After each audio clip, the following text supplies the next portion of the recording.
une fois, deux fois, vous mêlez-vous. Pourquoi répondre de mes sentiments? C'est que j'ai cru que dans cette occasion-ci, vos sentiments ressemblaient à ceux de tout le monde. Monsieur, votre père, me demande si vous êtes bien aise d'être marié, si vous en avez quelque joie. Moi, je lui réponds que oui, c'est là-bas tout de suite. Il n'y aurait peut-être que vous, comme dit, pour qui ce oui-là ne serait pas vrai. Le non, ce n'est pas naturel. Le non n'est pas naturel. Quelle sotte naïveté. Le mariage aurait donc de grands charmes pour vous. Eh bien, c'est encore oui, par exemple. Taisez-vous et allez répondre vos impertinences ailleurs. Et sachez que ce n'est pas à vous de juger de mon cœur par le vôtre. Vous travaillez à me fâcher, Lisette. Ce n'est pas mon dessein, mais dans le fond. Quel mal ai-je fait de dire à Monsieur Ancon que vous étiez bien aise d'être marié? Premièrement, c'est que tu n'as pas dit vrai. Cela ne m'ennuie pas d'être fille. Cela est encore tout neuf. C'est qu'il n'est pas nécessaire que mon père croie me faire tant plaisir en me mariant. Et cela le fait agir d'une confiance qui ne servirait peut-être à rien. Quoi? Vous n'épouserez pas celui qui vous destine? Que sais-je? Peut-être ne me conviendra-t-il point. Et cela m'inquiète. On dit que votre futur est l'un des plus honnêtes du monde.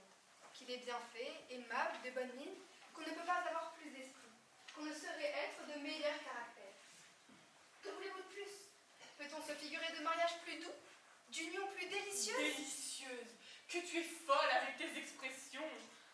Ma foi, madame, c'est qu'il est vrai qu'un amant de cette ardeur veuille se marier dans les formes. Il n'y a presque point de fille, s'il lui faisait la cour, qu'il serait d'accord de faire un mariage sans cérémonie. Il y a... Enfin, vous ne comprenez donc pas? Tu ne sais ce que tu dis. Dans le mariage, on a plus souvent affaire à l'homme raisonnable qu'à l'aimable homme. En un mot, je ne lui demande qu'un bon caractère. Et cela est plus difficile à trouver qu'on ne le pense. Les hommes ne se contrefont-ils pas, surtout quand ils ont de l'esprit? N'en ai-je pas vu, moi, qui paraissais avec leurs amis les meilleurs gens du monde? C'est la douceur, la bonté, l'enjouement même. Il n'y a pas jusqu'à leur physionomie qui ne soit garante de toutes les bonnes qualités qu'on leur trouve. Monsieur Untel a l'air d'un galant homme, un homme bien fait, disait-on tous les jours d'Ergast. Aussi l'est-il, répondait-on. Je l'ai répondu moi-même. Sa physionomie ne vous ment pas d'un mot.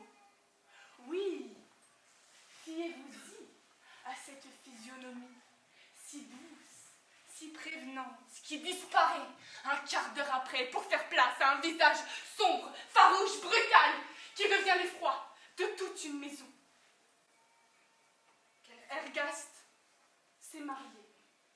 Sa femme, ses enfants, son domestique ne lui connaissent encore que ce visage-là, qu'il promène partout ailleurs. Cette physionomie que nous lui voyons, qui n'est qu'un masque qu'il prend au sortir de chez lui. Quel fantasque avec ces deux visages! N'est-on pas content de Léandre quand on le voit? Eh bien, chez lui, c'est un homme qui ne dit mot, ni ne rit, ni ne gronde. Ce n'est qu'une âme glacée, solitaire, inaccessible. Sa femme ne la connaît point, n'a point de commerce avec elle. Elle n'est mariée qu'à un visage qui sort d'un cabinet, vient à table et fait expirer de langueur, d'ennui, de chaos, tout ce qui l'environne. N'est-ce pas là un mari bien amusant? Je gèle au récit que vous m'en faites. Mais Terre Cendre, oui, Terre Cendre. Il venait l'autre jour de s'emporter contre sa femme. J'arrive, on m'annonce, et je vois un homme qui vient à moi, les bras ouverts, l'air serein. Vous croyez qu'il sortait de la conversation la plus badine? Sa bouche et ses yeux riaient encore. Le fourbe, voilà ce que c'est que les hommes. Qui est-ce qui croit que sa femme est à plaindre? Je la trouvais tout abattue, le teint plombé, les yeux qui venaient de pleurer. Je la trouvais comme je serais peut-être. Voilà mon portrait à venir. Je risque du moins d'en être une copie. Elle me fit pitié.